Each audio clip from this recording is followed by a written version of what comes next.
Number one, put God first. Put God first in everything you do. Everything that you think you see in me, everything that I've accomplished, everything that you think I have, and I have a few things, everything that I have is by the grace of God. Understand that. It's a gift. 40 years ago, March 27th, 1975, it was 40 years ago, just this past March, I was flunking out of college. I had a 1.7 grade point average. I hope none of you can relate. I had a 1.7 grade point average. I was sitting in my mother's beauty shop. They still call it beauty shops now? What they call it now? Yeah, I was sitting in the beauty parlor. I was sitting in my mother's beauty parlor, and I'm looking in the mirror, and I see behind me this woman under the dryer. And every time she looked up, every time I looked up, she was looking at me, just looking me in the eye. And I didn't know who she was, and I said, she said, somebody give me a pen, give me a pencil. I have a prophecy. March 27, 1975, she said, boy, you are going to travel the world and speak to millions of people. Now, mind you, I flunked out of college. I'm thinking about joining the army. I didn't know what I was going to do, and she's telling me I'm going to travel the world and speak to millions of people. Well, I have traveled the world, and I have spoke to millions of people. But that's not the most important thing, the success that I had. The most important thing is that what she taught me and what she told me that day has stayed with me since. I've been protected. I've been directed. I've been corrected. I've kept God in my life, and it's kept me humble. I didn't always stick with him, but he always stuck with me. So stick with him in everything you do.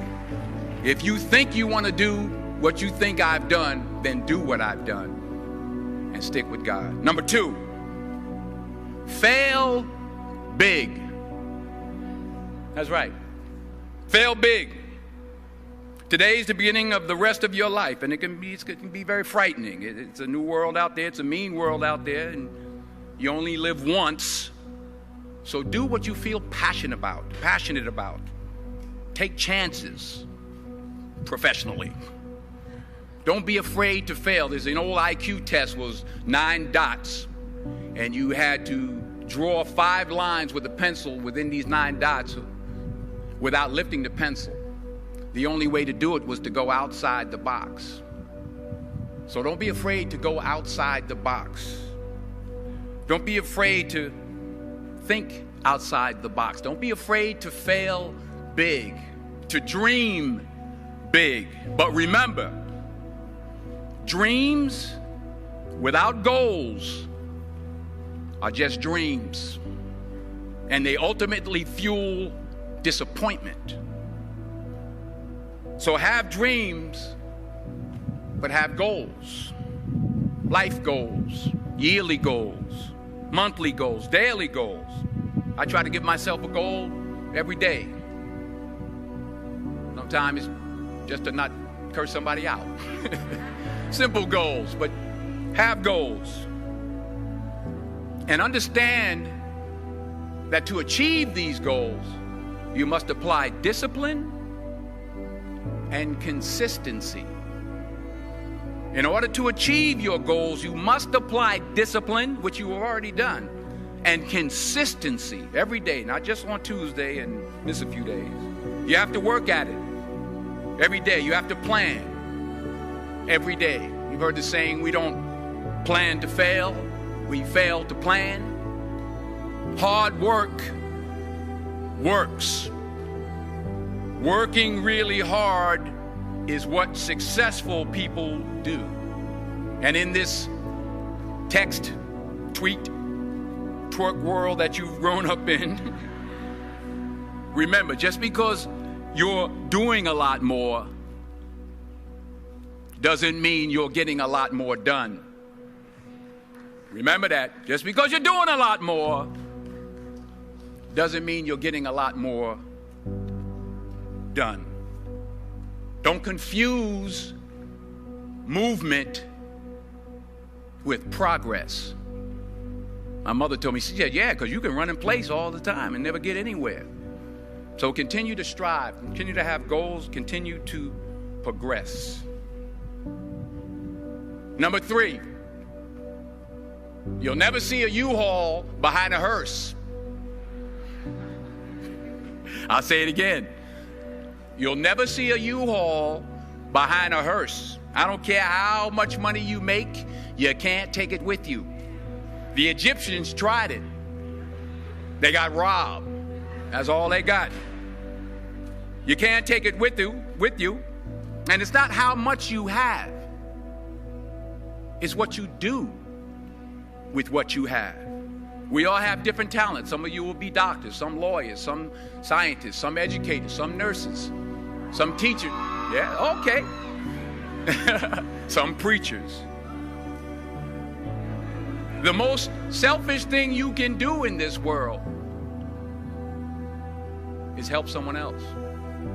Why is it selfish? Because the gratification, the goodness that comes to you, the good feeling that I get from helping others, nothing's better than that. Well, one or two things, but nothing's better than that. Not jewelry, not big house I have, not the cars, but it's the joy. That's where the joy is, in helping others. That's where the success is, in helping others. Finally, I pray that you put your slippers way under the bed tonight, so that when you wake up in the morning, you have to get on your knees to reach them. And while you're down there, say thank you for grace.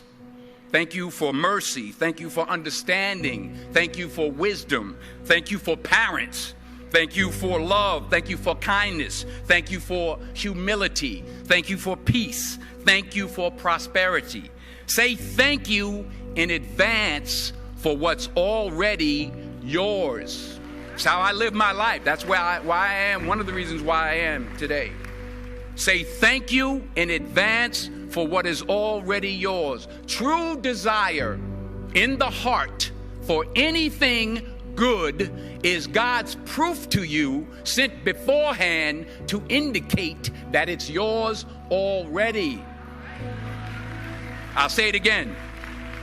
True desire in the heart, that itch that you have, whatever it is you want to do, that thing that you want to do to help others and to grow and to make money, that desire, that itch, that's God's proof to you, sent beforehand already to indicate that it's yours. And anything you want good, you can have.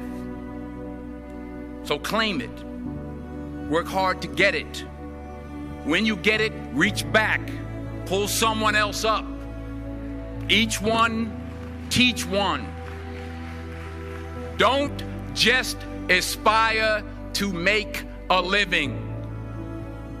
Aspire to make a difference. Every failed experiment is one step closer to success. You've got to take risks, and I'm sure you've probably heard that before, but I want to talk to you about why that's so important. I got 3 reasons, and you can pick up your iPhones.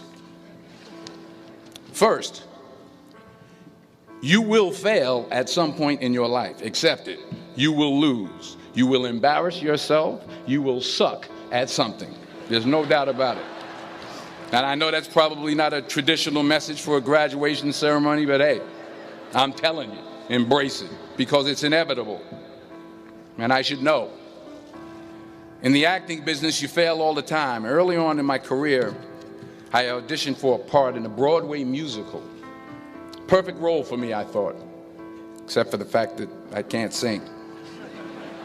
So I'm in the wings. I'm about to go on stage, but the guy in front of me, he's singing like Pavarotti. He's just, and he's just going on and on and on. And I'm just shrinking. I'm getting smaller and smaller. So they say, oh, thank you very much, and you'll be hearing from us. So I come out with my little sheet music, and it was Just My Imagination by The Temptations. That's what I came up with. So I hand it to the accompanist, and she looks at it and looks at me and looks out at the director and was like, all right. So I start, I'm going to sing. I'm like, it's just my imagination once again, and then coming away with me. And I'm not saying anything, so I'm thinking I'm getting better. So I start getting into it. It was just my imagination. Running. This, oh, yeah, thank you. Thank you very much, Mr. Washington. Thank you.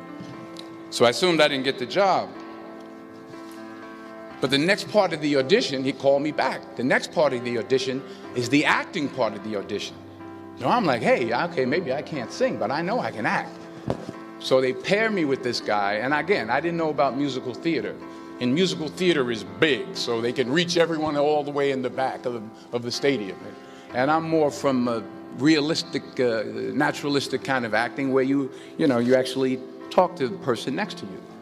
So I don't know what my line was. My line was, well, hand me the cup. And his line was, well, I will hand you the cup, my dear. The cup will be there to be handed to you. I said, oh, okay.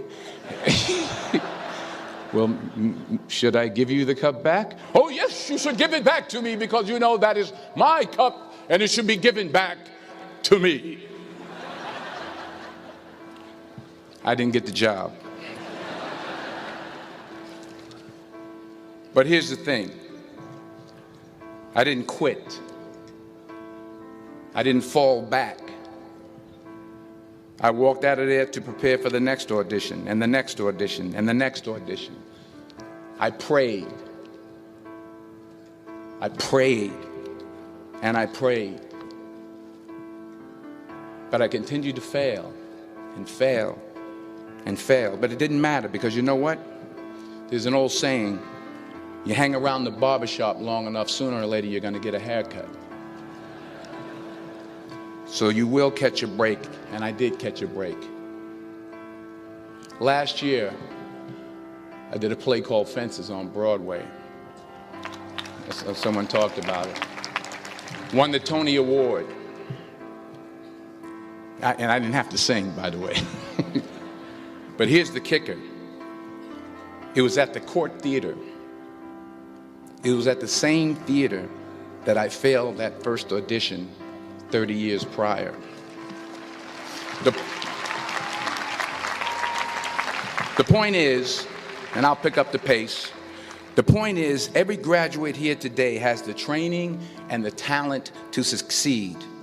But do you have the guts to fail? Here's my second point about failure. If you don't fail, you're not even trying. I'll say it again. If you don't fail, you're not even trying. My wife told me this great expression.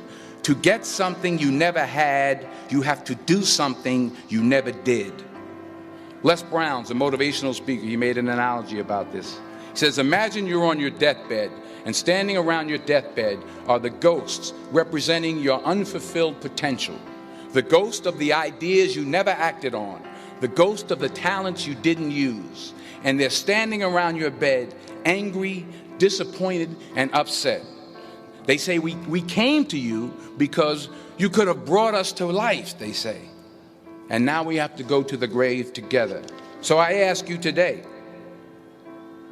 how many ghosts are going to be around your bed when your time comes? You've invested a lot in your education, and people have invested in you. And let me tell you, the world needs your talents. Man, does it ever. I just got back from Africa like 2 days ago, so if I'm rambling on, it's because I'm jet lagged. I just got back from South Africa. It's a beautiful country, but there are places there with terrible poverty that need help. And Africa is just the tip of the iceberg. The Middle East needs your help. Japan needs your help. Alabama needs your help. Tennessee needs your help. Louisiana needs your help. Philadelphia needs your help. The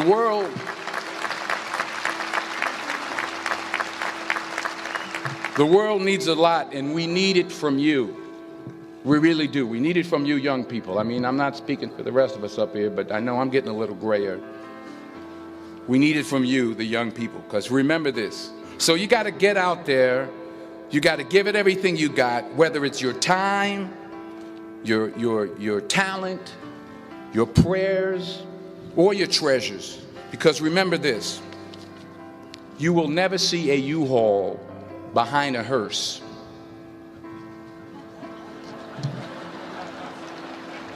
I'll say it again. You will never see a U-Haul behind a hearse. You can't take it with you. The Egyptians tried it, and all they got was robbed. So the question is, what are you going to do with what you have? I'm not talking about how much you have. Some of you are business majors. Some of you are theologians, nurses, sociologists. Some of you have money. Some of you have patience. Some of you have kindness. Some of you have love. Some of you have the gift of long suffering. Whatever it is, whatever your gift is, what are you going to do with what you have? All right, now here's my last point about failure. Sometimes it's the best way to figure out where you're going. Your life will never be a straight path. I began at Fordham University as a pre-med student. I took a course called cardiac morphogenesis. I still can't say it. Cardiac morphogenesis. I couldn't read it. I couldn't say it. I sure couldn't pass it. So then I decided to go into pre-law, then journalism. And with no academic focus, my grades took off in their own direction. Yeah, down. I was a 1.8 GPA one semester, and the university very politely suggested that it might be better to take some time off. I was 20 years old. I was at my lowest point. And then one day, and I remember the exact day, March 27th, 1975, I was helping my mother in her beauty shop. My mother owned a beauty shop up in Mount Vernon. And there was this older woman who was considered one of the elders in the town. And I didn't know her personally, but I was looking in the mirror, and every time I looked at the mirror, I could see her behind me, and she was staring at me. She just kept looking at me. Every time I looked at her, she kept giving me these strange looks. So she finally took the dryer off her head and she said something I'll never forget. First of all, she said, "Somebody give me a piece of paper. Give me a piece of paper." She said, "Young boy, I have a prophecy, a spiritual prophecy." She said, "You are going to travel the world and speak to millions of people." Now, mind you, I'm 20 years old. I'm flunked out of school. In fact, like a wise ass, I'm thinking to myself, maybe she's got something in that crystal ball about me getting back into school next fall. But maybe she was on to something, because later that summer, while working as a counselor at the YMCA camp in Connecticut, we put on a talent show for the campers. And after the show, another counselor came up to me and asked, "Have you ever thought about acting? You're good at that." So when I got back to Fordham that fall, I got in and I changed my major once again for the last time. And in the years that followed, just as that woman prophesied, I have traveled the world and I have spoken to millions of people through my movies. Millions who up till this day couldn't see me, who up till this day I couldn't see while I was talking to them, and they couldn't see me. They could only see the movie. They couldn't see the real me. But I see you today, and I'm encouraged by what I see. And I'm strengthened by what I see. And I love what I see.